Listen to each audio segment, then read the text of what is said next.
இந்த வேத ஆராய்ச்சியிலேயும் கலந்து கொள்வதற்கு தேவன் கொடுத்த வாய்ப்புக்காக தேவனை துதிக்கிறேன். உங்கள் அனைவரையும் மறுபடியும் சந்திப்பதை குறித்து அதிக மகிழ்ச்சி அடைகிறேன்.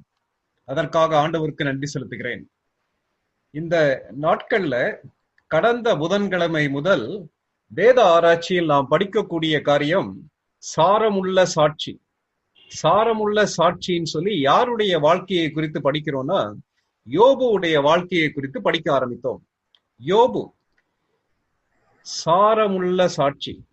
யோபுன்னு சொல்லி சொன்ன உடனே நம்முடைய மனதுல வரக்கூடிய காரியம், அவன் அநேக பாடுகள் வழியாக கடந்து சென்றான்னு சொல்லி கவனிச்சோம். சென்ற வேத ஆராய்ச்சியில யோபுவை குறித்து அறிமுகமாக ஒரு சில காரியங்கள் நம்ம படிச்சோம். யோபு என்ற வார்த்தைக்கு உபத்திரவம் அல்லது உபத்திரவப்படுகிறவன் சொல்லி அர்த்தம்.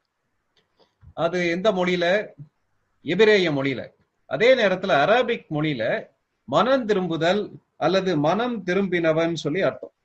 யோபு வாழ்ந்த காலகட்டம் சொல்லி சொல்லும் போது 2000 பிசில இருந்து 1800 பிசி காலத்துல அவர் வாழ்ந்திருக்கலாம்னு சொல்லி சொல்றாங்க.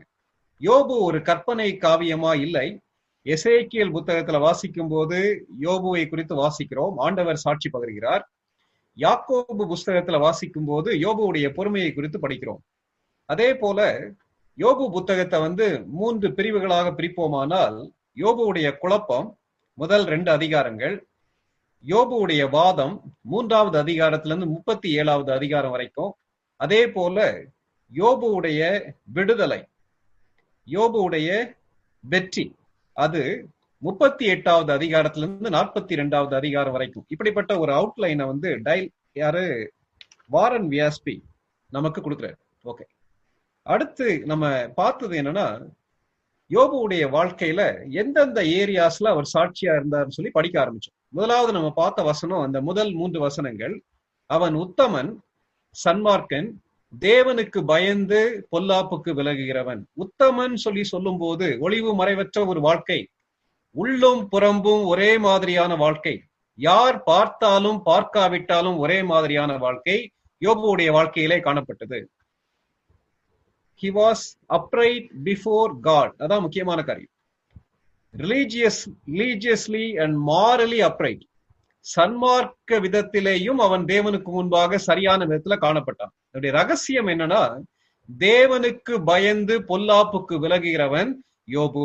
சரி, தொடர்ந்து நம்ம இன்னைக்கு அவனுடைய வாழ்க்கையின் மற்ற பரிமாணங்களை குறித்து படிக்க போறோம். மறுபடியும் நம்முடைய கையில வேத புத்தகம் இருக்குமானா, யோபு புத்தகத்துடைய முதல் அதிகாரத்துக்கு திருப்பி வச்சுக்கலாம். யோபுவுடைய புத்தகம் முதல் அதிகாரம் 4வது 5வது வசனங்கள் வாசிக்க கேட்கலாம். அவன் குமாரர் அவனவன் தன் தன் நாளிலே தன் தன் வீட்டிலே விருந்து செய்து தங்கள் 3 சகோதரிகளையும் தங்களுடைய போஜனம் பண்ணும்படி அழைப்பார்கள். விருந்து செய்கிற அவரவருடைய நாள் முறை முடிகிற போது, யோபு, ஒருவேளை என் குமாரர் பாவம் செய்து தேவனை தங்கள் இருதயத்திலே தூஷித்திருப்பார்கள் என்று சொல்லி அவர்களை அழைத்தனுப்பி பரிசுத்தப்படுத்தி அதிகாலமே எழுந்து அவர்கள் எல்லாருடைய லெக்கத்தின் படியையும் சர்வாக தகன பலிகளை செலுத்துவான். இந்த பிரகாரமாக யோபு அந்நாட்களில் எல்லாம் செய்து வருவான். Thank you sister. இந்த வசனங்களை படிக்கும் போது யோபுவுடைய வீட்டுல அல்லது அவர்களுடைய பிள்ளைகளுடைய வாழ்க்கையில ரெகுலரா நடக்கக்கூடிய காரியத்தை நம்ம பார்க்கிறோம். நம்ம ஏற்கனவே 2வது வசனத்துல படிச்சோம், அவருக்கு 7 குமாரரும் 3 குமாரத்திகளும் பிறந்தார்கள். அவன் மிகவும் பணக்காரன். 3வது வசனத்துல படிச்சோம் இல்லையா, கிழக்கத்தி புத்திரர் எல்லாரிலும் யோபு பெரியவன். சரி, இப்படி இருக்கும்போது 4ஆம் வசனத்துல அவனுடைய குமாரர், அந்த 7 குமாரர் இருக்காங்க இல்லையா, அந்த 7 குமாரரும் அவனவன் தன் தன் நாளிலே. அவனவன் தன் தன் நாளிலே என்ன அர்த்தம்? Special occasion. என்ன சொல்றாங்கன்னா, அவனுடைய பிறந்த நாட்களாக இருக்கலாம்னு சொல்லி சொல்றாங்க. அவனவன் தன் தன் நாளிலே விருந்து செய்து தங்கள் 3 சகோதரிகளையும் தங்களோடே போஜனம் பண்ண அழைப்பார்கள். அவர்கள் தங்களுடைய சகோதரிகளை அதிகமாக நேசித்தார்கள். ஆகவே தங்களுடைய பிறந்த நாள் அல்லது முக்கியமான சூழ்நிலையில அந்த சந்தோஷத்தை தன் உடன் பிறந்த சகோதரிகளோடு கொண்டாடுவதற்காக அவர்களை வீட்டுக்கு அழைத்தார்கள். பொதுவா அந்த நாட்கள்ல வாழ்ந்த கலாச்சாரத்துல ஒரு விருந்து எத்தனை நாள் நடக்கும்னா 7 நாட்கள் நடக்கும்னு சொல்லி வேதத்துல அநேக இடங்கள்ல வாசிக்கிறோம். ஆதியாகமம் 29, 27 அதை வாசிக்கிறோம். அதே போல நியாயாதிபதிகள் புத்தகம் 14வது அதிகாரம் 12ஆம் வசனத்திலயும் என்ன செய்யுது, நம்ம அதை வாசிக்கிறோம். சரி, இந்த பகுதியை படிக்கும் போது என்ன நடக்குதுன்னா, யோபு தன்னுடைய பிள்ளைகளை நன்றாக வளர்த்திருந்தார். யோபுவுக்கும் யோபுவுடைய பிள்ளைகளுக்கும் இடையிலே நல்ல உறவு இருந்தது, முதலாவது. இரண்டாவது, யோபுவுடைய பிள்ளைகளுக்கும் அவர்கள் மத்தியில், அதாவது அவர்களுடைய குமாரருக்கும் குமாரத்திக்கும் நடுவிலே நல்ல ஒரு உறவு இருந்தது. அவர்கள் நன்றாக வளர்ந்த பின்பும், ஒருவேளை அவர்கள் தனித்தனி குடும்பங்களா கூட ஆயிருக்கலாம். குடும்பங்களா ஆகும் போது கூட அவர்கள் மத்தியில ஒரு ஆழமான ஐக்கியம் காணப்பட்டது. இது முக்கியமான ஒரு காரியம். இன்னைக்கு நம்முடைய குடும்பங்களுக்குள்ள இப்படிப்பட்ட சமாதானம், அல்லது என்னுடைய உடன் பிறந்த சகோதரர்கள் சகோதரிகள் அவர்கள் மத்தியில இப்படிப்பட்ட ஆழமான ஐக்கியம் நம் மத்தியில காணப்படுதான்னு சொல்லி நம்ம யோசித்து பார்க்கலாம். இதுல எல்லாரையும் பார்க்கும்போது எல்லாருமே விசுவாசிகள் போல காணப்படுகிறார்கள். ஏன்னா அவர்கள் கொண்டாடின அந்த விருந்து தேவனுக்கு பிரியமான விதத்துலதான் கொண்டாடி இருப்பாங்க. ஏன்னா விருந்துக்கு பின்பு என்ன செய்வார்ன்றத பார்க்கணும். நம்ம கேட்க வேண்டிய கேள்வி என்னன்னா, இன்னைக்கு நம்முடைய குடும்பத்தின் உறுப்பினர்கள் மத்தியில எப்படிப்பட்ட ஒரு ஐக்கியம், சந்தோஷத்தை பகிர்ந்து கொள்ளக்கூடிய ஐக்கியம், மற்றவர்களோடு சேர்ந்து சந்தோஷத்தை கொண்டாடக்கூடிய ஒரு ஐக்கியம் இருக்குதான்றதை இன்னைக்கு ராத்திரி நம்ம யோசித்து பார்க்கலாம். ஒரு சகோதரர் சொன்னார், என்ன சொன்னார்னா, நான் 10 வருஷமா என் அண்ணங்கிட்டயே பேச மாட்டேன்னு சொல்லி வீராப்பா சொன்னார். விசுவாசிதான், தேவனுடைய பிள்ளைதான். அவருடைய அண்ணன் இவருக்கு விரோதமாக ஏதோ காரியத்தை பேசிவிட்டார், செய்து விட்டார். விளைவு என்னன்னா, அண்ணனை வெறுக்க ஆரம்பித்தார். எத்தனை வருஷம் பேச மாட்டார்? 10 வருஷமா பேச மாட்டார். என்ன கேள்வினா, 10 ஆண்டுகள் ஒரு மனிதனை உள்ளத்தில் பகைக்கும் போது எவ்விதமாக நாம் ஜெபிக்க முடியும்? எவ்விதமாக ஆண்டவரிடத்துல நம்ம நெருங்க முடியும்? மற்றவர் குற்றங்களை, பிறர் குற்றங்களை நான் அவர்களுக்கு மன்னிக்கிறது போல, ஆண்டவரே என்னுடைய குற்றங்களை எனக்கு மன்னியும் சொல்லி நம்ம ஜெபிக்க முடியாது. ஆண்டவர் ஆட்டோமேட்டிக்கா நம்முடைய ஜெபங்களை கேட்க முடியாது, மன்னிக்கவும் முடியாது. இன்னைக்கு நம்முடைய குடும்பங்கள்ல ஐக்கியம் எந்த அளவுக்கு இருக்குதுன்னு சொல்லி யோசித்து பார்க்கலாம். எந்த ஒரு மனிதன் தேவனோடு ஆழமான நெருக்கமான ஐக்கியத்தில் இருக்கிறானோ அந்த மனிதனுடைய வீட்டிலே உள்ள உறவுகளிலே சமாதானம் காணப்படும். இந்த கேட்டிருக்க அருமையான சகோதர சகோதரிகளே, இன்னைக்கு உங்களுடைய வீட்டுல இருக்கக்கூடிய உறவுகள்ல இப்படிப்பட்ட சமாதானம், இப்படிப்பட்ட சந்தோஷம் காணப்படுகிறதான்னு சொல்லி யோசித்து பாருங்க. என்ன நடக்குது? விருந்துக்கென்று 7 சகோதரர்களும் தங்கள் நாளிலே தங்களுடைய சகோதரிகளை அழைத்து அவர்களுக்கு விருந்து செய்தார்கள். அப்படி விருந்து செய்யும் போது என்ன நடக்குது? 5ஆம் வசனத்தை கொஞ்சம் கவனிக்கலாம். விருந்து செய்கிற அவரவருடைய நாள் முறை முடிகிற போது, ஒருவேளை ஒரு வாரம் விருந்து நடந்திருக்கலாம். விருந்து நடந்து முடிந்த உடனே யோபு என்ன தெரியுமா யோசிக்கிறாரு? ஒருவேளை என் குமாரர் பாவம் செய்து தேவனை தங்கள் இருதயத்திலே தூஷித்திருப்பார்கள் என்று சொல்லி அவர்களை அழைத்தனுப்பினான். அவர்கள் பாவம் செய்தார்கள் சொல்லி சொல்லப்படல. ஒருவேளை சந்தோஷத்தின் மிகுதியில் விருந்து கொண்டாட்டத்தின் போது தேவனை மறந்து தேவனுக்கு எதிராக ஏதாவது பேசியிருப்பார்களானால், ஒருவேளை தங்களுடைய இருதயத்திலே அப்படி செய்திருப்பார்களானால் என்ன செய்வது சொல்லி யோபு யோசிக்கிறார். இன்னைக்கு நம்ம கேட்க வேண்டிய கேள்வி என்னன்னா, யோபுவுடைய வாழ்க்கையில, தனிப்பட்ட வாழ்க்கையில மாத்திரம் சாட்சி அல்ல, குடும்ப வாழ்க்கையிலேயும் சாட்சி இருந்தது.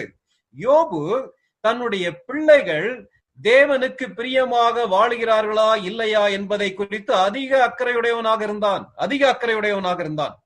இன்றைக்கு இந்த காலகட்டத்துல நான் அநேக வீடுகள்ல பார்க்கக்கூடிய காரியம் என்னன்னா, பெற்றோர் தேவனுக்கு பயப்படுகிறவர்கள். அப்பா என்ன செய்வாங்க? காலையிலே எழும்பி ஜெபம் பண்ணுவாங்க, வேதத்தை படிப்பார்கள். ஒருவேளை அவங்க சினிமாலாம் பார்க்க மாட்டாங்க, டிவில அல்லது சீரியல் கூட பார்க்க மாட்டாங்க. இந்த அளவுக்கு தேவனுக்கு பயப்படக்கூடிய ஒரு தகப்பனார், ஒரு தாயார்.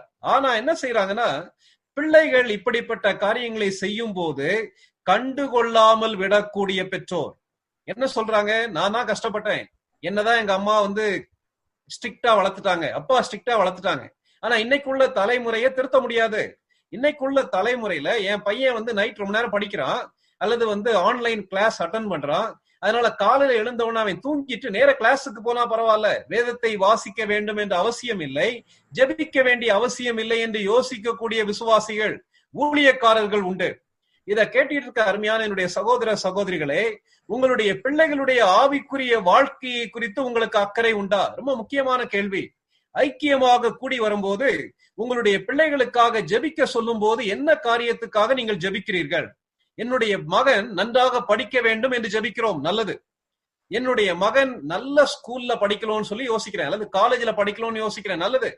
படித்து முடித்த பின்பு அவனுக்கு ஏற்ற ஒரு வேலை கிடைக்க வேண்டும், அல்லது திருமண வயதை எட்டும் போது அவனுக்கு ஏற்ற வாழ்க்கை துணை கிடைக்க வேண்டும் ஜெபம் பண்றோம். ஆனா கேட்க வேண்டிய கேள்வி என்னன்னா, நாம் நம்முடைய பிள்ளைகளின் ரட்சிப்புக்காக ஜெபிக்கிறோமா? உங்கள் பிள்ளைகள் நித்தியத்திலே உங்களோடு இருப்பார்களா? அந்த நம்பிக்கை உங்களுக்கு உண்டா?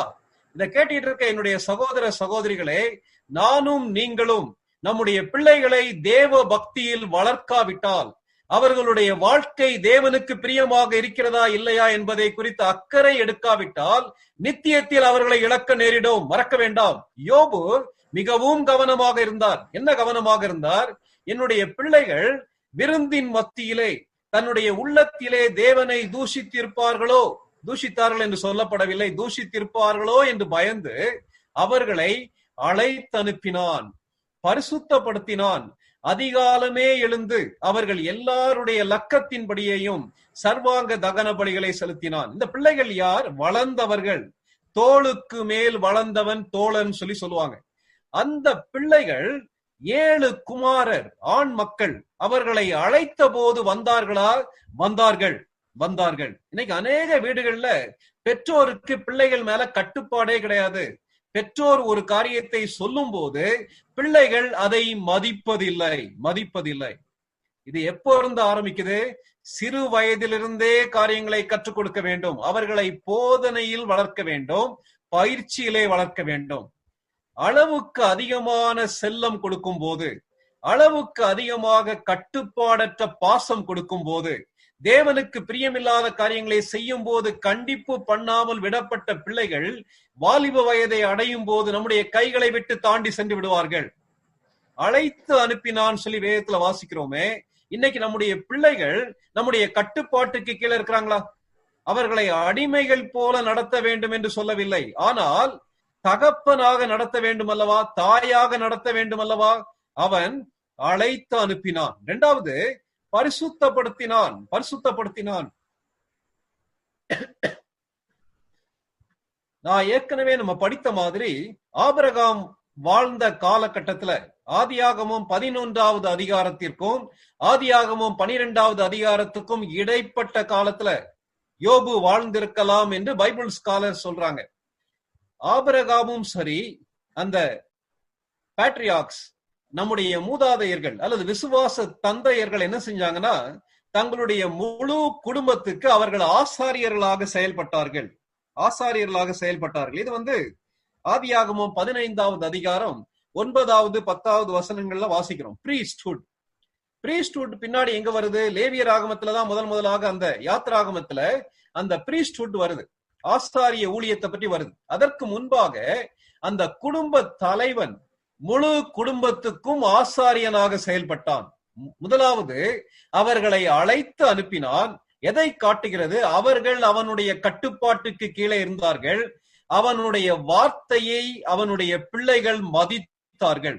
அவனுடைய வார்த்தையை பிள்ளைகள் மதிக்கக்கூடிய அளவுக்கு யோபுடைய வாழ்க்கை தரம் நிறைந்ததாக இருந்தது. ரொம்ப முக்கியமான காரியம், இதை மறக்க வேண்டாம். நம்ம ஏற்கனவே படிச்சிருக்கிறோம். லோத்துடைய வாழ்க்கையை பிள்ளைகள் மதிக்கவில்லை. லோத்துடைய வார்த்தையை அவனுடைய மருமக்கள்மார், தன்னுடைய மகளை திருமணம் செய்யக்கூடிய மக்கள் மதிக்கவில்லை. அது அவர்களுக்கு பரியாசம் பண்ணுவது போல, கேலியை போல காணப்பட்டது. இரண்டாவது என்ன செய்யறாரு? பரிசுத்தப்படுத்தினான். இன்றைக்கு என்றைக்குமே இல்லாத அளவுக்கு நம்முடைய பிள்ளைகள் தேவனை விட்டு திசை மாறி போவதற்கு, பரிசுத்தத்தை இழப்பதற்கு வாய்ப்புகள் கொட்டி குவிந்து காணப்படுகிறது. அது இன்னைக்கு உள்ள சமுதாயத்துல பரிசுத்த குலைச்சல், தேவனுக்கு பிரியமில்லாத காரியங்களை செய்வதற்கு வாய்ப்புகள் மிக மிக அதிகம். நம்ம பிள்ளைகள் நம்மோடு செலவழிக்கக்கூடிய நேரம், சில நேரங்கள்ல நம்மோடு செலவழிக்கக்கூடிய நேரத்தை விட அதிகமாக சமுதாயத்திலே அல்லது அவர்கள் படிக்கக்கூடிய இடத்துல அல்லது அவர்கள் பணிபுரியக்கூடிய இடத்துல செலவழிக்கிறார்கள். நம்ம கேட்க வேண்டிய கேள்வி என்னன்னா, என்னுடைய பிள்ளைகளுடைய வாழ்க்கையிலே தேவனுக்கு பிரியமில்லாத ஏதாவது காரியத்தை செய்கிறார்களா என்பதை உற்று கவனிக்கிறோமா? ஜாக்கிரதையாக இருக்கிறோமா? அவர்கள் யாரிடத்துல போன்ல பேசுறாங்க, எந்த காட்சிகளை பார்க்கிறார்கள், அவங்க ப்ரௌஸ் பண்ணக்கூடிய காரியம் என்ன, அவங்களுடைய ஹாபி என்ன, அவங்களுடைய ரிலேஷன்ஷிப் என்ன, எல்லாமே நமக்கு தெரியுமா? கொஞ்சம் யோசித்து பார்க்கலாம். அவர்களை சஸ்பெக்ட் பண்ணி ஒரு எஜமான் அல்லது ஒரு எஜமான் அடிமையை பின்தொடர்ந்து போவது போல போக வேண்டும் சொல்ல. ஆனா we should be alert. என்னுடைய நண்பர் ஒருவர் உண்டு. அவருக்கு 2 சின்ன பெண் பிள்ளைகள். அவருடைய வீட்டுல கேபிள் டிவி நெட்வொர்க் கிடையாது. ஒரு சில செய்திகள், இந்த தலைப்பு செய்திகள், விரைவு செய்திகள்லாம் சொன்னா அவர் ஆச்சரியமா கேட்பார், அப்படியானேன்னு சொல்லிட்டு. முக்கியமான பொறுப்புல இருக்கு, நல்ல விசுவாசி, ஆண்டவருடைய அருட்பணியிலே அதிகமாக ஈடுபடக்கூடிய ஒரு தேவனுடைய மனிதன். அப்ப அந்த தம்பி கிட்ட கேட்கும்போது, தம்பி நியூஸ் வைக்கிறதுக்காகவாது இந்த கேபிள் கனெக்ஷன் கொடுக்கலாம் இல்லையான்னு சொல்லி கேட்டேன். அப்ப அந்த தம்பி சொன்ன பதில் என்ன தெரியுமா? அப்பொழுது அந்த பிள்ளைகள் ரொம்ப சின்ன பிள்ளைகள். ஆனா இந்த கேபிள் கனெக்ஷன் கொடுக்கும் போது பிள்ளைகள் கார்ட்டூன் நெட்வொர்க் பாக்குறதுக்காக உட்கார்ந்துடுறாங்க. கார்ட்டூன்ஸ், நீங்க செக்குலர் கார்ட்டூன்ஸ் நல்லா கவனிச்சீங்கன்னா அதுல வரக்கூடிய வேல்யூ சிஸ்டம் தவறாக இருக்கிறது. மதிப்பீடுகள், அநேக காரியங்கள் தேவனுக்கு எதிரானவை. இன்னைக்கு நீங்க உள்ள கார்ட்டூன்ஸ், முக்கியமாக அந்த இதெல்லாம் பாருங்க, மெஜாரிட்டி நம்முடைய தேசத்திலே மற்ற மத கொள்கைகளை திணிப்பதற்காக அநேக காரியங்களை செய்யறாங்கல்ல, அதனுடைய வாசனையை நீங்கள் அதிகமாக உணர முடியும். சின்ன குழந்தைகளுடைய உள்ளத்துல இப்படிப்பட்ட காரியங்கள் பதியும் போது என்ன ஆகுதுன்னா, அவர்கள் அதை தங்களுடைய செயலிலே காட்ட ஆரம்பிக்கிறார்கள். அதனால நானும் என்னுடைய மனைவி என்ன யோசித்தோம்னா, கேபிள் டிவி நெட்வொர்க்கே வேண்டாம், குழந்தைகள் தான், சின்ன பிள்ளைகள். அதுக்கு பதிலா என்ன செஞ்சோம்னா, நல்ல கிறிஸ்டியன் மிஷனரிஸ பற்றிய சிடிஸ், நல்ல கிறிஸ்டியன் வீடியோஸ், அத சிடியா நான் வாங்கிட்டு என்னுடைய பிள்ளைகளுக்கு போடுவேன். அந்த டைம் உண்டு. ஒருவேளை அவங்க சாயங்காலம் ஹோம்ஒர்க் எல்லாம் முடிச்சுட்டு அல்லது வீக்கெண்ட்ல 1 hour உட்காந்து நீங்க என்ன செய்யலாம் பார்க்கலாம், வீக்லி ஒன்ஸ். இவ்வளவு நேரம் மொபைல்ல இந்த காரியத்தை பார்க்கலாம்னு சொல்லி நாங்க ஓபன் பண்ணி கொடுப்போம். பென் டிரைவ்ல காப்பி பண்ணி அதை மட்டும் பிளே பண்ணுவோம். இது பண்ணும் போது என்ன ஆகுதுன்னா, என்னுடைய பிள்ளைகள், எங்களுடைய பிள்ளைகள் தவறான பாதையிலே போகாதபடிக்கு காத்து கொள்ளப்படுகிறார்கள். கேட்டு இருக்க அருமையான தேவனுடைய மக்களே, கவனமாக பிள்ளைகளை வளர்க்கிறோமா? அழைத்து அனுப்பினான், பரிசுத்தப்படுத்தினான், 3வது அவர்களுக்காக பலி செலுத்தினான். சர்வாங்க தகன பலியை அவர்களுக்காக செலுத்தினான். அவர்களுக்காக யோபு ஜெபித்தான். தேவனுடைய சமூகத்திலே பரிந்து பேசினான். உங்களுடைய பிள்ளைகளுக்காக நீங்கள் ஜெபிக்கிறீர்களா? மற்றவர்களுக்காக ஜெபிக்க வேண்டியது, தேசத்தின் தேவைக்காக ஜெபிக்க வேண்டியது நல்லது. அதே நேரத்துல நம்முடைய பிள்ளைகளுக்காக நாம் ஜெபிக்க வேண்டிய கடமை நமக்கு அதிகமாக உண்டு. மறந்துடாங்க. அநேக நேரங்கள்ல நம்ம பயங்கர பிஸியாகி எதை மறந்துடுறோம் தெரியுமா? நம்முடைய குடும்பத்தை மறந்து விடுகிறோம். ஜான் வெஸ்லி உடைய தாயார் சூசன்னா வெஸ்லி, அந்த அம்மையாரை பற்றி படிக்கும் போது நமக்கு பயங்கர ஆச்சரியமா இருக்கு. சாதாரண ஒரு ஏழை குடும்பம் தான். தகப்பனார் ஒரு ஊழியக்காரர். கொஞ்சம் வருமானத்துல 10 பிள்ளைகளை வளர்க்கிறார்கள். ஏறக்குறைய 2 ஆண்டுகள் அவருடைய ஊழியத்தின் நிமித்தம் இவர்கள் தனியாகவே இருந்து வளர்க்கிறார்கள். ஆனா ஒரு லிஸ்ட் எழுதி போட்டிருக்காங்க. என்ன எழுதி போட்டிருக்காங்க? 10 பிள்ளைகளுடைய பெயரை தனித்தனியாக எழுதி, அந்த பெயர்ல ஜான் வெஸ்லிக்கு இந்த நாள்ல இந்த டைம் நான் கொடுப்பேன் சொல்லி அவங்க எழுதி வச்சிருக்காங்க. பிள்ளைகளுக்கு ஆண்டவருடைய வார்த்தையை அந்த தாயார் கற்றுக் கொடுத்தார்கள். பிள்ளைகளோடு தனிப்பட்ட விதத்திலே நேரத்தை செலவழித்தார்கள். விளைவு என்ன தெரியுமா? இங்கிலாந்து தேசத்தையே அசைக்கக்கூடிய அளவுக்கு, திருச்சபையிலே மறுமலர்ச்சியை உருவாக்கக்கூடிய அளவுக்கு மெத்தடிஸ்ட் திருச்சபையை உருவாக்கின ஜான் வெஸ்லி அந்த குடும்பத்துல உருவாக்கப்பட்டார். நீங்க நம்முடைய பிள்ளைகளுக்காக ஜெபிக்கிறோமா? கொஞ்சம் யோசித்து பார்ப்போம். ஒருவேளை நம்ம தவறுவோம், ஆனா என்ன தெரியுமா நடக்கும்? இன்னைக்குள்ள இங்கிலாந்து திருச்சபைகளுடைய நிலைமை இந்தியாவுக்கு வர வாய்ப்பு உண்டு. இங்கிலாந்து திருச்சபைகள்ல இன்றைக்கு வாலிபர்கள் வருவதில்லை, வயதானவர்கள் மட்டுமே கலந்து கொள்கிறார்கள். 10,000 பேர் 20,000 பேர் பங்கு பெறக்கூடிய திருச்சபையில உட்கார்ந்து இருக்கிறது யார் தெரியுமா? கொஞ்சம் தாத்தா பாட்டிமா மட்டும் தான் உட்கார்ந்து இருக்காங்க. காரணம் என்ன தெரியுமா? அவர்கள் ஏற்கனவே இருந்த தலைமுறை அடுத்த தலைமுறைக்கு ஆவிக்குரிய காரியத்தை கொடுக்க தவறிவிட்டார்கள்.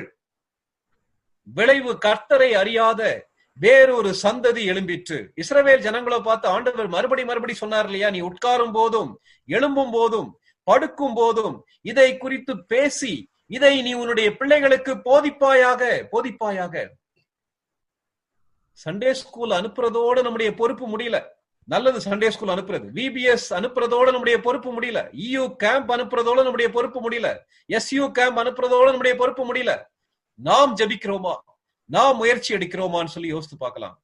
தோளுக்கு மேல் வளர்ந்த வாலிபர்கள், 7 மகன்கள், 3 பிள்ளைகளை கர்த்தருக்கு பயப்படக்கூடிய பயத்திலே வளர்த்த யோபு குடும்ப வாழ்வில் சாட்சி உள்ளவனாக காணப்பட்டான்.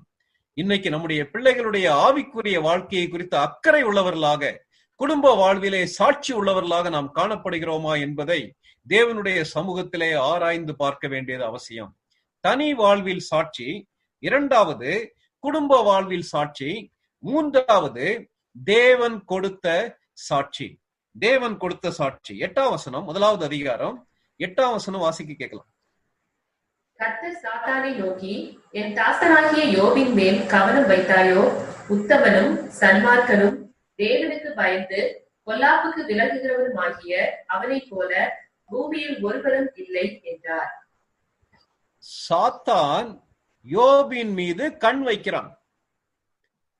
ஒரு சில மக்களை குறித்து சாத்தானுக்கு அக்கறையே கிடையாது. ஏன் தெரியுமா? அவர்கள் ஏற்கனவே அவனுடைய ராஜ்யத்துக்கு கீழே தான் இருக்காங்க. அநேகர் விசுவாசிகளும் சாத்தானுக்கு ஒத்து போகிறார்கள். அதனால அப்படிப்பட்ட விசுவாசிகளை குறித்து சாத்தானுக்கு கவலை கிடையாது. சாத்தானை பத்தி பின்னாடி படிக்கலாம். சாத்தானை பார்த்து தேவன் யோபுவை குறித்து சொல்லக்கூடிய சாட்சி என்ன தெரியுமா? என் தாசன், என் தாசன். நம்முடைய வாழ்க்கையை குறித்து 3 மக்கள் நன்றாக அறிந்திருப்பார்கள் சொல்லி பொதுவா சொல்லுவாங்க. ஒண்ணு யார் தெரியுமா? நமக்கு நம்மளை பத்தி நல்லா தெரியும். ராஜபாலன் யாருன்றது உலகத்துல இருக்க மற்ற எல்லார காட்டிலும் ராஜபாலனுக்கு நல்லா தெரியும். அவர் பயங்கர சாந்த சொரூபி அல்லது பயங்கர தாழ்மையானவர், இதெல்லாம் மற்றவங்க சொல்லலாம். நான் சாந்த சொரூபியா இல்லையான்றது எனக்கு தெரியும், என் மனைவிக்கு தெரியும். நான் தாழ்மை உள்ளவனா இல்லையான்றது என்னுடைய உள்ளத்துல தெரியும், தேவனுக்கு முன்பாக தெரியும். ஒன்று என்னை குறித்து அல்லது நம்மை குறித்து நமக்கு நன்றாக தெரியும். ஏன்னா நம்முடைய உள்ளான காரியம் என்ன என்று தெரியும், வெளியான காரியம் நமக்கு என்ன என்று தெரியும். முதலாவது. 2வது, இன்னொருவருக்கு நம்மை குறித்து நன்றாக தெரியும். யார் தெரியுமா? சாத்தான். நம்ம லைஃப கவனிச்சுட்டே இருக்கான். நம்ம எப்படி இருக்கோம், என்ன செய்யறோம் தெரியுதா? ஆலயத்துக்கு போகாத டைம்ல என்ன செய்யறோம், EGF-க்கு போகாத போது என்ன செய்யறோம், ஜூம் பைபிள் ஸ்டடியில உட்காராம வீட்டுல மனைவி கிட்ட பேசும்போது எப்படி பேசுறோம், எல்லாத்தையும் அவன் பார்த்துட்டே தான் உட்கார்ந்துருக்கான். பைபிள் ஸ்டடி எடுக்கிறது நல்லா தான் எடுக்கிற, ஆனா மனைவி கிட்ட பேசுற விதத்துல அன்பு இல்லையே, சந்தோஷம் இல்லையே, எரிச்சல் வருதேன்னு சொல்லி அவன் கவனிச்சுட்டே தான் இருக்கான். 3வது, நம்மை நன்றாக அறிந்து வைத்திருக்கக்கூடியவர், நமக்கும் தெரியாத பிசாசுக்கும் தெரியாத காரியங்களை அறிந்தவர் யார்னா தேவன். தேவன், சர்வ வல்லமையுடைய தேவன். இந்த 3 பேர் இருக்கிறார்கள். ஆனால் வெளியே உள்ள மக்கள் நம்முடைய வெளிப்படையான காரியங்களை பார்த்து, நம்முடைய செயல்களை பார்த்து நம்மை குறித்து சாட்சி கொடுக்கிறார்கள். சாத்தான் நம்மை குற்றப்படுத்துகிற விதத்தில் அநேக காரியங்களை சொல்லுகிறான். ஆனால் தேவன், அவர் கொடுக்கக்கூடிய சாட்சி சத்திய சாட்சி. இந்த இடத்துல தேவன் யோபுவை குறித்து சாட்சி சொல்லுகிறார். ஒருவேளை யோபு புத்தகம் யோபு எழுதியிருக்கலாம் சொல்லி சொல்றாங்க, அல்லது மோசே எழுதியிருக்கலாம் சொல்லி சொல்லாங்க. ஒருவேளை யோபு தன்னை குறித்து சாட்சி கொடுத்தா நம்ம என்ன சொல்லிடுவோம்? ஆமா, யோபு எல்லாருமே அப்படிதான் சொல்லுவாங்க. தங்களை பத்தி சொல்லும் போது யாராவது குறைவா சொல்லுவாங்களா? தங்களை பத்தி பயோகிராபி எழுதுறதா இருந்தா யாராவது குறைவா எழுதுவாங்களான்னு சொல்லி நம்ம சொல்லிடலாம். மோசே எழுதினார்னு சொல்லி சொன்னா மோசேக்கு கிடைத்த தகவல்கள் அப்படி இருக்கு, அதனால அப்படி எழுதியிருக்காருன்னு சொல்லி ஈஸியா சொல்லிடலாம். மற்ற யாராவது சொன்னால் சொல்லிவிடலாம். ஆனா இந்த இடத்துல என்ன தெரியுமா, யார் தெரியுமா சொல்ற? தேவனே பேசுகிறார். தேவனே பேசுகிறார். என்ன பேசுகிறார்? என் தாசனாகிய யோபு, என் தாசன். தாசன்ற வார்த்தைக்கு என்ன அர்த்தம்? சர்வன்ட்னு சொல்லி அர்த்தம். என்னுடைய வேலைக்காரன், என்னுடைய பணியாளனாகிய யோபு. என்ன அர்த்தம்? நான் என்ன சொன்னாலும் கேட்பதற்கு ஆயத்தமாக இருக்கக்கூடியவன், நான் எதை அனுமதித்தாலும் ஏற்றுக்கொள்ளக்கூடியவன். அதான் தாசன்ற வார்த்தைக்கு அர்த்தம். இதே வார்த்தை ஆண்டவர் பல்வேறு தேவனுடைய மக்களுக்கு பயன்படுத்தினார் இல்லையா? என் தாசனாகிய தாவீது, தேவனுடைய சிநேகிதனான ஆபிரகாம், என் இருதயத்திற்கு ஏற்றவனாகிய தாவீது, இப்படி அநேகரை பத்தி சொல்லியிருக்காருல, என் தாசன் சொல்லி சாட்சி கொடுக்கிறார். 2வது என்ன சொல்றாரு? உத்தமன், சன்மார்க்கன், தேவனுக்கு பயந்து பொல்லாப்புக்கு விலகுகிறவன். இது தேவன் கொடுத்த சாட்சி. யோபுவை குறித்து தேவன் கொடுத்த சாட்சி. சொல்லிட்டு என்ன தெரியுமா சொல்றாரு? அவனை போல உத்தமன் பூமியில் ஒருவனும் இல்லை, அவனை போல சன்மார்க்கன் பூமியில் ஒருவனும் இல்லை, அவனை போல எனக்கு பயந்து, தேவனுக்கு பயந்து பொல்லாப்புக்கு விலகிறவன் அவனை போல, யோபுவை போல பூமியில் ஒருவனும் இல்லை. யாரிடத்திலே பேசுகிறார்கள்? தேவன், அண்ட சராசரங்களை படைத்த தேவன், அல்மைட்டி காட், சர்வ வல்லமையுடைய சாவரின் காட், சர்வ வல்லமையுடைய ஆண்டவர் சாத்தான் இடத்திலே பேசுகிறார், சாட்சி சொல்லுகிறார். இன்னைக்கு நம்ம குறித்து ஆண்டவர் என்ன சாட்சி கொடுக்க முடியும்? கொஞ்சம் யோசித்து பார்க்கலாம். நம்மை குறித்து நாம் அழகாக சாட்சி கொடுக்கலாம். நம்மை குறித்து நம்முடைய ஐக்கியத்திலே உள்ள விசுவாசிகள், நம்முடைய திருச்சபையிலே வரக்கூடிய மற்ற சகோதர சகோதரிகள் சாட்சி கொடுக்கலாம். ஆனால் தேவன் என்னை குறித்து என்ன சாட்சி கொடுப்பார்? கொஞ்சம் யோசித்து பார்க்கலாமா? தேவனுக்கு முன்பாக வாழக்கூடிய வாழ்க்கை, உள்ளும் புறம்பும் ஒரே மாதிரியாக வாழக்கூடிய வாழ்க்கை, தேவன் பார்த்து பாராட்டக்கூடிய வாழ்க்கை யோபு இடத்திலே காணப்பட்டது. தேவன் யோபுவை குறித்து அழகாக சாட்சி கொடுத்தார். இந்த சாட்சி கொடுத்த உடனே சாத்தான் என்ன சொல்லியிருக்கலாம்? ஆண்டவரே, நீங்க அப்படி இல்ல, போய் சொல்றீங்க, அவன் உத்தமன் அல்ல, அவன் சன்மார்க்கன் அல்ல, தேவனுக்கு பயந்து பொல்லாப்புக்கு விலகிறவன் அல்லன்னு சொல்லி சாத்தான் வாக்குவாதம் பண்ணி இருக்கலாம். பண்ணவில்லை. காரணம் என்ன தெரியுமா? தேவன் கொடுத்தது சத்திய சாட்சி. சத்திய சாட்சி. இவை எல்லாவற்றையும் யோபு எதற்காக செய்கிறான்? அவனுடைய நோக்கங்களை குறித்து சாத்தான் குற்றம் சாட்டினானே தவிர யோபுடைய சாட்சியை குறித்து குற்றம் சாட்டவில்லை. இன்னைக்கு ஆண்டவராலே சாட்சி பெறக்கூடிய அளவுக்கு கவனமாக வாழ்வோமா? அந்த அளவுக்கு உன்னதமான நிலைமைக்கு உயர்வோமா? மனிதர்களுடைய சாட்சி அல்ல, மனிதர்களுடைய பாராட்டுகள் அல்ல, மனிதர்கள் போடக்கூடிய மாலைகள் அல்ல, தேவனால் கிடைக்கக்கூடிய அங்கீகாரம், தேவனால் கிடைக்கக்கூடிய பாராட்டு, தேவன் ஏற்றுக்கொள்ளக்கூடிய அளவுக்கு வாழ்க்கையும் ஊழியமும் நம்மிடத்திலே காணப்படுகிறதான்னு சொல்லி யோசித்து பார்க்கலாமா? தனி வாழ்வில் சாட்சி,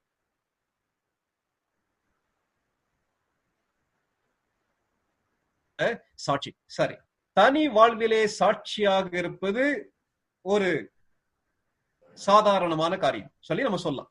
குடும்ப வாழ்விலே சாட்சியாக இருப்பது நல்ல காரியம். முயற்சி எடுத்தால் கண்டிப்பாக சாட்சியாக இருக்கலாம்.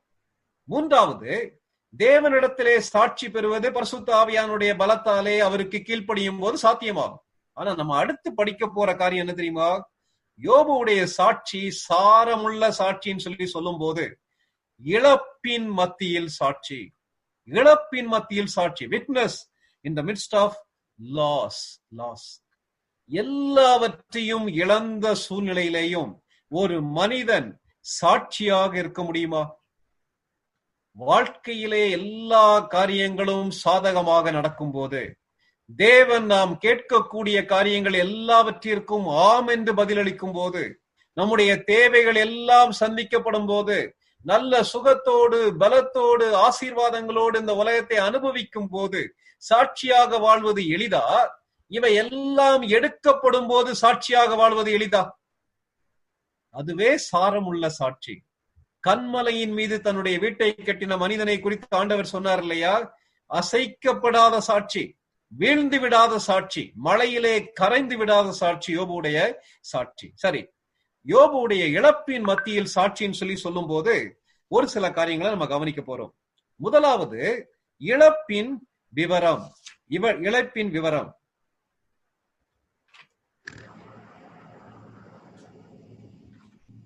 யோபு என்னென்ன காரியங்களை இழந்தான் சொல்லி ஒரு பெரிய பட்டியலே வருது. முதல் அதிகாரம் 13ஆம் வசனத்திலிருந்து 17ஆம் வசனம் வரைக்கும் வாசிக்க கேட்கலாம். பின்பு ஒரு நாள் யோபுடைய குமாரரும் அவன் குமாரத்திகளும் தங்கள் மூத்த சகோதரன் வீட்டிலே புசித்து திராட்சரசம் குடிக்கிற போது ஒரு ஆள் அவனிடத்தில் வந்து, எருதுகள் விழுகிற போது கழுதைகள் அவைகளின் பக்கத்திலே மேய்ந்து கொண்டிருக்கையில் சபையர் அவைகள் மேல் விழுந்து அவைகளை சாய்த்து கொண்டு போனார்கள். வேலையாட்களையும் பட்டய கருக்கினால் வெட்டி போட்டார்கள். நான் ஒருவன் மாத்திரம் தப்பி அதை உமக்கு அறிவிக்கும்படி வந்தேன் என்றான். இவன் இப்படி பேசிக் கொண்டிருக்கையில் வேறொருவன் வந்து, வானத்திலிருந்து தேவனுடைய அக்கினி விழுந்து ஆடுகளையும் வேலையாட்களையும் சுட்டரித்து போட்டது. நான் ஒருவன் மாத்திரம் தப்பி அதை உமக்கு அறிவிக்கும்படி வந்தேன் என்றான். இவன் இப்படி பேசிக் கொண்டிருக்கையில் வேறொருவன் வந்து, கல்தேயர் 3 பகுஞ்சாய் வந்து ஒட்டகங்கள் மேல் விழுந்து அவைகளை ஓட்டி கொண்டு போனார்கள். வேலையாட்களையும் பட்டய கருக்கினால் வெட்டி போட்டார்கள். நான் ஒருவன் மாத்திரம் தப்பி அதை உமக்கு அறிவிக்கும்படி வந்தேன் என்றான். இந்த வசனங்களை படிக்கும் போது நம்மாலே புரிந்து கொள்ள முடியவில்லை இல்லையா? யார் இவன்? உத்தமன், சன்மார்க்கன், தேவனுக்கு பயந்து பொல்லாப்புக்கு விலகிறவன். யார் இவன்? தனி வாழ்விலே சாட்சியாக வாழ்ந்தவன், குடும்ப வாழ்வின் சாட்சியை குறித்து கவனமாக இருந்தவன், தேவனே பாராட்டக்கூடிய அளவுக்கு உத்தமன். இவன் வாழ்க்கையில இழப்பு வருமா? நீ தேவனுடைய பிள்ளையா இருந்தா அவன் வாழ்க்கையில இழப்பே வராது. அப்படி இழப்பு வருமானால் நீ தேவனுடைய பிள்ளையே இல்லைன்னு சொல்லி ஒருவர் சொல்வாரானால் அந்த சித்தாந்தம், அந்த போதனை வேதத்தின் அடிப்படையில சரியா? அல்லது யோபு இழந்ததற்கு அது காரணம் இது காரணம் என்று நம்முடைய வியாக்கியானங்களை சொல்லுகிறோமே, அது சரியா? இல்லை. வேதவசனம் தெளிவாக சொல்லுகிறது, யோபு இழந்தது உண்மை. என்ன இழந்தார்? முதலாவது சொத்தை இழந்தான். He lost his property. அவனுடைய சொத்து எல்லாவற்றையும் அவன் இழந்தான். என்ன நடக்குது? 13ஆம் வசனத்துல என்ன படிச்சோம்னா, விருந்து நடக்கிறது. பொதுவாகவே அந்த சகோதரர்கள் தங்கள் உடன் பிறந்த சகோதரிகளுக்கு விருந்து கொடுப்பாங்க இல்லையா? அப்படி விருந்து நடந்து கொண்டிருக்கும் போது யோபுவுடைய காதுக்கு ஒரு செய்தி வருகிறது. ஒரு ஆள் வருகிறான். 14ஆம் வசனத்துல ஒரு ஆள் வேகமா ஓடி வரான். வந்து என்ன சொல்றானா, எருதுகள் வயலிலே உழுது கொண்டிருக்கும் போது கழுதைகள் அதன் பக்கத்திலே மேய்ந்து கொண்டிருந்தது. அப்படி இருக்கும்போது சபேயர் சொல்லி ஒரு கூட்டத்தார், கொள்ளை கூட்டத்தார். இந்த சபேயர் யார்? சவுத் வெஸ்ட் அரேபியால இருந்து வரக்கூடிய கொள்ளை கூட்டத்தார். தென்மேற்கு அரேபிய நாட்டில இருந்து வரக்கூடிய கொள்ளை கூட்டத்தார். அவர்கள் கூட்டமாக வந்தார்கள். வந்து எருதுகளையும் கழுதைகளையும் சாய்த்து கொண்டு போய்விட்டார்கள், திருடி கொண்டு போய்விட்டார்கள். அது மட்டும் செஞ்சாங்களா? என்ன போட்டிருக்கு? வேலை ஆட்களையும் பட்டய கருக்கினால் வெட்டி போட்டார்கள். நான் ஒருவன் மாத்திரம் தப்பி அதை உமக்கு அறிவிக்கும்படி வந்தேன். என்ன நடக்குது? கஷ்டப்பட்டு நேர்மையாக சம்பாதித்த சொத்து, கையில இருக்கக்கூடிய பணம், நான் ஏற்கனவே சொன்னேன், அவனுடைய மிருக ஜீவன்கள் தான் அவனுடைய சொத்து. ஒரு சில நிமிடங்கள்ல கையை விட்டு போய்விட்டது. இது ஏன் ஐயா? ஏன் பணம் நான் கஷ்டப்பட்டு சம்பாதிச்சது, லஞ்சம் வாங்கல, யாரையும் ஏமாத்தினாலும் எடுக்கல, என்னுடைய பணம் ஏன் வீணாகலும்? நமக்கு அடிக்கடி கேள்வி வருது இல்லையா? இந்த இடத்துல யோபுவுடைய வாழ்க்கையில யோபு தன்னுடைய சொத்தை இழந்தான். முக்கியமாக சபேயர் வந்து கொள்ளை அடித்து சென்று விட்டார்கள். அது மாத்திரம் அவங்க போகும்போது என்ன தெரியுமா செய்யறாங்க? வேலைக்காரரை வெட்டி போட்டார்கள். இந்த ஒரு வேலைக்காரனை தவிர அந்த இடத்துல இருந்து அவ்வளவு பேரையும் கொன்னுட்டாங்க. மர்டர், கொலை நடக்குது. பட்டயத்தினாலே வெட்டி போட்டார்கள். யாருடைய வீட்டுல நடக்குது? தேவனுடைய பிள்ளைகளுடைய வீட்டுல நடக்குது. இது நடக்குமா? என்னுடைய மனதை அதிகமாக பாதித்த ஒரு சம்பவம் என்னன்னா, ஒரு EGF மீட்டிங் முடித்து விட்டு அந்த ஊர்ல இருந்து நாங்க மறுபடியும் நாங்க தங்கியிருந்த இடத்துக்கு வந்துட்டோம். ஒரு பல ஆண்டுகளுக்கு முன்னாடி நடந்துச்சு. வந்து ஒரு 10 நாள் கழிச்சு செய்தித்தாளை வாசிக்கும் போது அந்த EGFல அட்டன் பண்ண ஒரு கணவன் மனைவி கத்தியினால குத்தி கொல்லப்பட்டார்கள். உள்ளத்துல ஒரு நிறைய கேள்வி. நல்லா என்னுடைய கண்களுக்கு முன்பாக கடைசியா அந்த அண்ணனும் அக்காவும் சொல்லிட்டு போனதெல்லாம் ஞாபகத்துக்கு இருக்கு. ஏன் கொலை நடக்குது? புரிந்து கொள்ள முடியவில்லை. இன்வெஸ்டிகேஷனும் முடியல. என்ன காரணம்னு சொல்லி கண்டுபிடிக்க முடியல. யோபுடைய வீட்டுல கொலை செய்யப்பட்டார்கள் வேலைக்காரர்கள். கொள்ளை அடிக்கப்பட்டது. தொடர்ந்து என்ன நடக்குது? 16ஆம் வசனத்தை நீங்க அப்படியே கொஞ்சம் கவனிச்சீங்கன்னா, இப்படி ஒருவன் வந்து ரிப்போர்ட் கொடுத்துட்டே இருக்கும் போது அடுத்தவன் ஓடி வரான். என்ன தெரியுமா சொல்றான்? வானத்திலிருந்து தேவனுடைய அக்கினி விழுந்து ஆடுகளையும் வேலை ஆட்களையும் சுட்டெரித்து போட்டது. அது என்னையா? தேவனுடைய அக்கினி, வானத்திலிருந்து வந்த அக்கினி. 1 ராஜாக்கள் 18:38. அதே போல 1 ராஜாக்கள் 2வது அதிகாரம் 10ஆம் வசனத்துல இருந்து 14ஆம் வசனம் வரைக்கும் உள்ள பகுதியெல்லாம் படிச்சு பார்த்தா மின்னல். தேவன் வானத்திலிருந்து அக்கினியை அனுப்புகிறார். இது எக்ஸ்ட்ராடினரி மின்னல், இது எக்ஸ்ட்ராடினரி ஒரு லைட்னிங். என்ன நடக்குது? அவனுக்கு எத்தனை ஆடு இருந்துச்சு? 3000 ஆடுகள் யோபுவுக்கு இருந்துச்சு. அதான் நம்ம படிச்சோம். யோபுடைய மிருக ஜீவன்கள்ல 7000 ஆடுகள், மன்னிக்கணும், ஒரு மின்னல் தாக்கி 7000 ஆடுகள் செத்து விட்டன. நம்ம நியூஸ்ல அடிக்கடி வாசிக்கிறோம்ல, வயலிலே மேய்ந்து கொண்டிருந்த ஆடுகள் மின்னல் தாக்கி உயிரிழந்தன. கடலூர், விழுப்புரம் மாவட்டங்கள்ல அடிக்கடி கேள்விப்படும். அல்லது வயல்கள் அதிகமாக இருக்கக்கூடிய தஞ்சாவூர் மாவட்டத்துல ஓப்பன் ஸ்பேஸ்ல அங்க உள்ள விவசாயிகள் அல்லது ஆடு மேய்க்கிறவர்கள் மேய்த்து கொண்டிருக்கும் போது ஆடுகளும் மாடுகளும் அல்லது ஆடு மேய்க்கிறவர்கள் மின்னலாலே தாக்கப்பட்டு அப்படியே கருகி போகிறார்கள். இது அடிக்கடி நம்ம கேட்கக்கூடிய செய்தி. ஆனா இந்த இடத்துல வந்த மின்னல் 7000 ஆடுகளை கொன்று விட்டது. அது மாத்திரமல்ல, வேலை ஆட்கள் எல்லாரையும் கொன்று விட்டது. நான் ஒருவன் மாத்திரம் தப்பி அதை உமக்கு அறிவிக்கும்படி வந்தேன். நேச்சுரல் கலாமிட்டிஸ், நேச்சுரல் கலாமிட்டிஸ் சொல்லி சொல்றோம்ல, இயற்கை பேரழிவுகள்.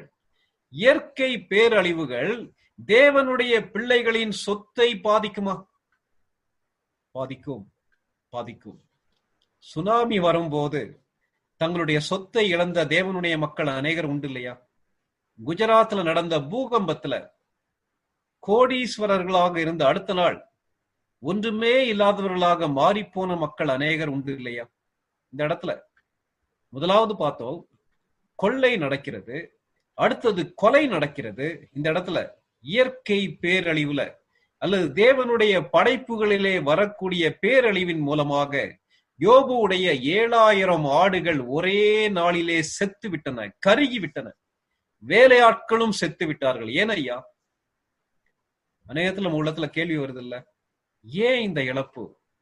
அருமையான தேவனுடைய மக்களே, தேவன் அனுமதிக்காதபடிக்கு நம்முடைய வாழ்க்கையில எதுவுமே நடக்காது. அதான் வேதம் கற்றுக் கொடுக்கக்கூடிய காரியம். 17ஆம் வசனம், அவன் இப்படி பேசிக் கொண்டிருக்கையில் வேறொருவன் வந்து, 3வது ரிப்போர்ட், கல்தேயர் 3 குரூப்பா வந்து ஒட்டகங்கள் மேல் விழுந்து அவைகளை எல்லாம் ஓட்டிக்கொண்டு போய்விட்டார்கள். ஏற்கனவே ஏர் மாடுகள் போய்விட்டது, கழுதைகளை திருடி கொண்டு போய்விட்டார்கள், ஆடுகள் எரிந்து விட்டன. இப்போ யார் வரானா? கல்தேயர் வருகிறார்கள். கல்தேயர் எங்கே இருந்து வருகிறார்கள்? Region from the north of Persian gulf, அந்த பெர்சியா தேசத்துடைய கல்ஃப் வளைகுடா பகுதியிலிருந்து வரக்கூடிய கல்தேயர். இவர்கள் தனி நாட்டு மக்களாக அப்போ செட்டில் ஆகல, இவங்க நாடோடிகளாக இருந்தாங்க. இவர்களுடைய வேலை மற்றவர்களுடைய பொருட்களை அபகரிப்பது. அவங்க என்ன செய்யறாங்க? வந்து ஒட்டகம் எல்லாத்தையும் திருடிட்டாங்க. திருடிட்டு வேலைக்காரரை கொன்று விட்டார்கள். இப்ப நமக்கு என்ன கேள்வினா, அடி மேல அடிபடுகிறது, பட்ட காலிலே படும், கெட்ட குடியே கெடும் சொல்லி சொல்றோம்ல. ஒரு செய்தியை கேட்டு முடிக்கிறதுக்குள்ள அடுத்த செய்தி, அடுத்த செய்தியை கேட்கறதுக்கு முன்னால அடுத்த செய்தி. எப்படி நடக்குது? அதுல வந்து ஒரு வார்த்தை மறுபடி வருகிறது. என்ன இருக்கு? அவன் இப்படி பேசிக் கொண்டிருக்கையில் நான் ஒருவன் மாத்திரம் மீதியாயிருக்கிறேன். இந்த ஒரு ஆளை பிசாசு எதற்காக விட்டு வைத்தான்? அல்லது தேவன் அவனை உயிரோடு இருப்பதற்கு எதற்கு அனுமதித்தார்? என்ன காரியத்தால இது நடந்துச்சுன்னு சொல்லி யோபுடைய காதுக்கு போய் சொல்றக்காக. நம்ம வாழ்க்கையில இத கேட்டுட்டு இருக்க யாராவது வாழ்க்கையில என்னப்பா, அடி மேல அடி வந்துகிட்டே இருக்கு, இழப்பின் மீது இழப்பே வந்துகிட்டு இருக்கு, நான் என்னுடைய வாழ்க்கை என்ன ஆகும்னு சொல்லி கலக்கத்தோட இருக்கீங்களா? யோபுடைய வாழ்க்கை இந்த சூழ்நிலையினாலே அழிந்து விடவில்லை. தொடர்ந்து என்ன நடக்குது? முதலாவது, அவன் சொத்தை இழந்தான். தொடர் இழப்பு, காரணமற்ற இழப்பு, புரியாத இழப்பு யோபுடைய வாழ்க்கையில வந்துச்சு. அது மாத்திரமல்ல, சரி, சொத்தை இழந்தால், பணம் போய்விட்டால் மறுபடி சம்பாதித்துக் கொள்ளலாம், சொத்தை சம்பாதித்துக் கொள்ளலாம்னு சொல்லி சொல்லுவாங்க. அடுத்து என்ன தெரியுமா இழந்தான்? அவனுடைய உள்ளத்தையே அசைக்கக்கூடிய ஒரு காரியம் என்ன தெரியுமா? சொந்தங்களை இழந்தான் யோபு. 18-19 வசனங்களை வாசிங்க. 18-19. இவன் இப்படி பேசிக் கொண்டிருக்கையில் வேறொருவன் வந்து, உம்முடைய குமாரரும் உம்முடைய குமாரத்திகளும் தங்கள் மூத்த சகோதரன் வீட்டிலே புசித்து திராட்சரசம் குடிக்கிற போது வடாந்திர வழியாய் பெருங்காற்று வந்து அந்த வீட்டின் 4 மூலையிலும் அடிக்க அது பிள்ளைகளின் மேல் விழுந்ததினால் அவர்கள் இறந்து போனார்கள். நான் ஒருவன் மாத்திரம் தப்பி அதை உமக்கு அறிவிக்கும்படி வந்தேன் என்றான். இந்த காரியங்களை கேட்கும் போது நம்முடைய உள்ளங்கள் அசைகிறது இல்லையா? யார் இவன்? தேவனுடைய மனிதன். இப்பதான் அவனுடைய காதுக்கு 3 இழப்பின் செய்தி வருது. அவன் இப்படி பேசிக் கொண்டிருக்கையில், ஒருவன், 3வது நபர் பேசிக் கொண்டிருக்கையில் 4வது ஒரு நபன் வருகிறான். என்ன தெரியுமா சொல்றான்? மூத்த குமாரனுடைய வீட்டிலே விருந்து நடக்கிறது. விருந்திலே அவனும் மற்றவர்களும் சகோதரிகளும் புசித்து திராட்சரசம் குடிக்கிற போது, ஏற்கனவே நம்ம பார்த்தோம், அவர்கள் தேவனுக்கு பிரியமில்லாத விதத்துல விருந்து கொண்டாடவில்லை, தேவனை கனம் பண்ணக்கூடிய குடும்பம். அதே போல விருந்திலே ஏதாவது தேவனுக்கு பிரியமில்லாத காரியத்தை செய்திருப்பார்கள் என்று யோபு கவனமாக அவர்களை தேவனுக்கு பயப்படுகிற பயத்திலே வளர்த்தான். கண்டிப்பாக அவர்களும் விசுவாசிகளாக இருந்திருக்கலாம், தேவனுடைய மக்களாக இருந்திருக்கலாம். என்ன நடக்குது? அவங்க கொண்டாடும் போது, விருந்து களிப்பை கொண்டாடுகிற போது, வனாந்தர வழியாய் பெருங்காற்று ஒன்று வந்தது, கீழ்காற்று வந்தது. அந்த வீட்டின் 4 மூலைகளிலும் அடிக்க அது பிள்ளைகள் மேல் விழுந்ததினால் அவர்கள் இறந்து போனார்கள். சாவின் செய்தி யோபுடைய காதுக்கு வருகிறது.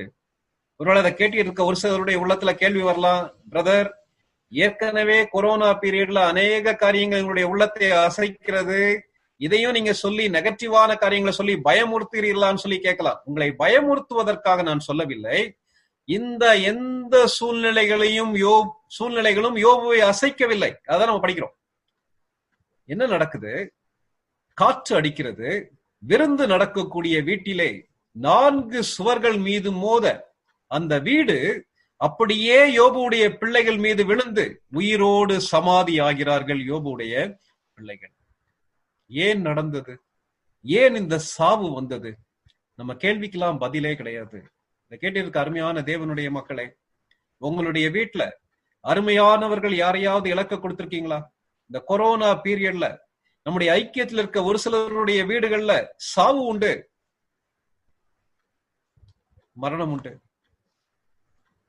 இன்றைக்கு ஒரு ஸ்டூடெண்ட் லீடருடைய அம்மாவுடைய ஃபியூனரல் காலையில் நடந்துட்டு இருக்கு. நன்றாக இருந்தாங்க.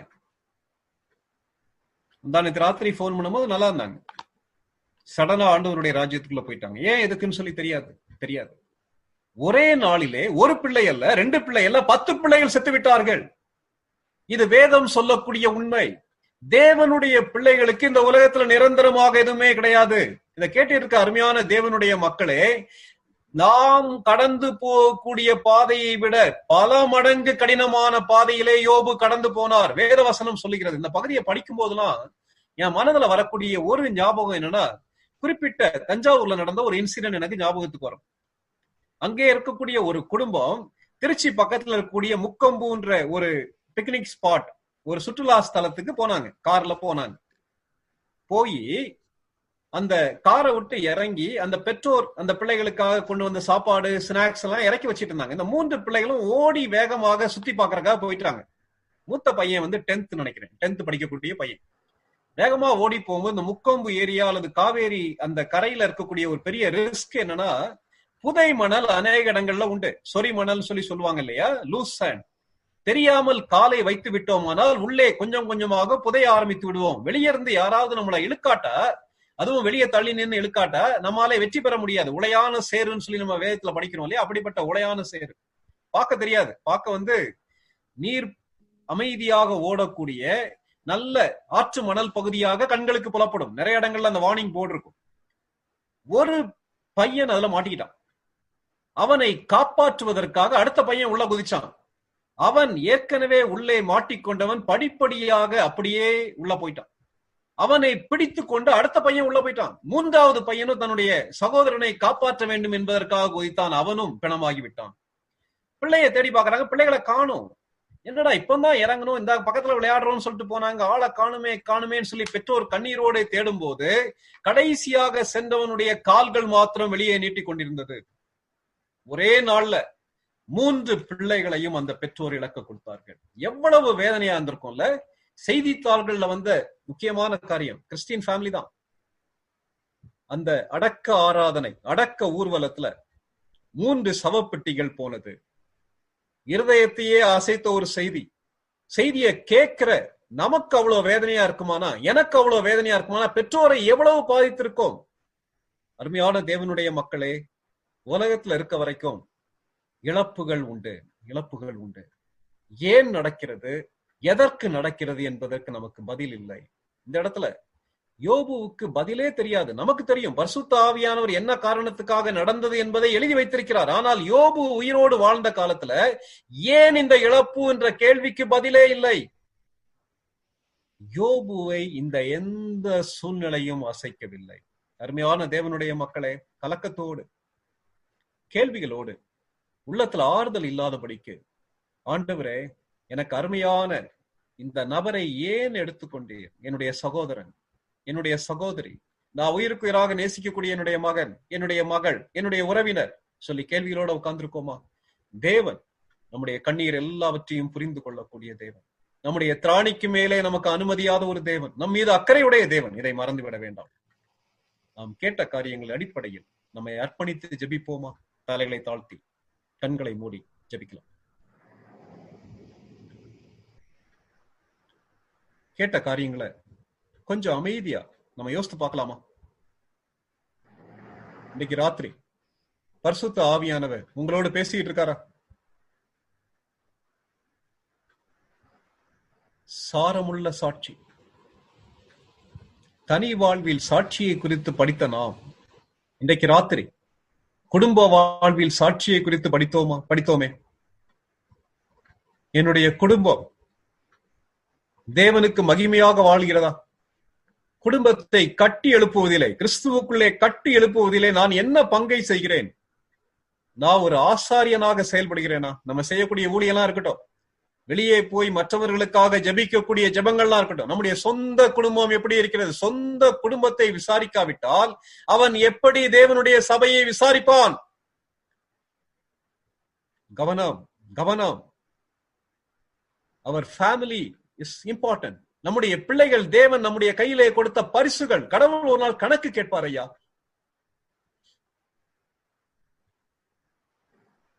எத்தனை பெற்றோருடைய சாட்சியை கேட்கிறோம். என்னுடைய மகன் வாழ்க்கை தாறுமாறாக செல்லும் போது கண்ணீரோடு நான் ஜெபித்தேன், தேவனுடைய சமூகத்துல போராடினேன், முழங்கால் போட்டு அவனுக்காக அழுதேன், அவளுக்காக அழுதேன். தேவன் அவனை தொட்டார், அவளை தொட்டார். நீங்க உங்க பிள்ளைகளுக்காக அழுறீங்களா? ஆண்டவர் சொன்னாரே, எனக்காக அழாதிருங்கள், உங்களுக்காகவும் உங்கள் பிள்ளைகளுக்காகவும் அழுங்கள் சொல்லி சொன்னாரே. ஆண்டவரே, என்னுடைய குடும்பத்தை சாட்சியுள்ள குடும்பமாக நிறுத்த என்னை அர்ப்பணிக்கிறேன்னு சொல்லி அர்ப்பணிப்போமா?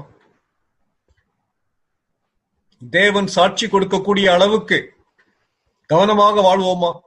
தேவனுக்கு முன்பாக வாழ்வோமா? தேவன் என்னை பார்த்து கொண்டே இருக்கிறார், அவருடைய அங்கீகாரம் முக்கியம் என்ற அர்ப்பணிப்போடு வாழ்வோமா? மனிதர்களுக்கு முன்பாக அல்ல, தேவனுக்கு முன்பாக வாழக்கூடிய வாழ்க்கை. இழப்பின் மத்தியிலே சாட்சி. என்னடா இழந்தார்? சொத்தை இழந்தார், சொந்தத்தை இழந்தார். ஏனையா இழப்பு? உத்தமனுக்கு ஏன் இழப்பு? புரிந்து கொள்ள முடியாத சோதனை, தொடர்ந்து வந்த சோதனை, புரிந்து கொள்ள முடியாத இழப்பு, வேதனைப்படுத்தின இழப்பு. அப்படியே முழு குடும்பமும் அப்படியே எரேஸ் பண்ணப்பட்டுருச்சு. படிக்கும் போது ஆண்டவரே, இப்படிப்பட்ட சூழ்நிலை நான் எப்படி இருப்பேன்னு சொல்லி எனக்கு தெரியல. ஆண்டவரே, என்னை பலப்படுத்துங்க, பலப்படுத்துங்க. என்னுடைய கேள்விகள் எல்லாம் உமக்கு தெரியும். நான் கடந்து போகிற பாதையில ஏற்கனவே தேவனுடைய பரிசுத்தவான்கள் அநேகர் கடந்து போயிருக்காங்க. என்னையும் பலப்படுத்தும் சொல்லி ஜெயிப்போமா? சாட்சியை இழந்து விடாதபடிக்கு ஆண்டவரே, இழப்பின் மத்தியிலையும் பிரகாசிக்க எனக்கு கிருபை தாருன்னு சொல்லி ஜெயிப்போமா? பரிசுத்தமுள்ள ஆண்டவரே, யோபுடைய வாழ்க்கைக்கு முன்பாக என்னை ஒப்பிட்டு பார்க்கும் போது தலை குனிகிறேன். ஆண்டவரே, எந்த இழப்பும் யோபுவை அசைக்கவில்லை. ஆண்டவரே, உம்மால் சாட்சி பெற்றவனாக வாழ்ந்தானே, அப்படிப்பட்ட சாட்சி உள்ளவனாக வாழ்வதற்கு எனக்கும் எங்களுக்கும் நீர் கிருபை தாரும். இழப்பின் மத்தியிலும் சாட்சி உள்ளவராக இருந்தாரே, ஐக்கியத்துல இதை கேட்டுக்கொண்டிருக்கிற யாராவது சகோதர சகோதரிகள் இழப்போடு, வேதனையோடு, கேள்விகளோடு இருப்பார்களானால், தேவன் எல்லாவற்றையும் ஆளுகைக்கு கீழ் வைத்திருக்கிறீர். நீர் அனுமதிக்காதபடிக்கு எங்கள் வாழ்க்கையில எதுவுமே நடக்காது என்ற விசுவாசத்தை நீர் அவர்களுக்கு தாரும். இழப்பின் மத்தியில் சோர்ந்து விடாதபடிக்கு நீர் காத்துக்கொள்ளும். தொடர்ந்து இந்த வேத ஆராய்ச்சிகள் எங்களை யோபுவை போல மாற்றுவதற்கு வழி நடத்த கிருபை தாரும். இதெல்லாம் எங்களால முடியாது ஆண்டவரே. பரிசுத்த ஆவியானவர் எங்களை பலப்படுத்தி வழி நடத்த வேண்டும் என்று நாங்கள் ஜெபிக்கிறோம். இயேசுவின் நாமத்தில் வேண்டிக் கொள்கிறோம் பரமபிதாவே. ஆமென்.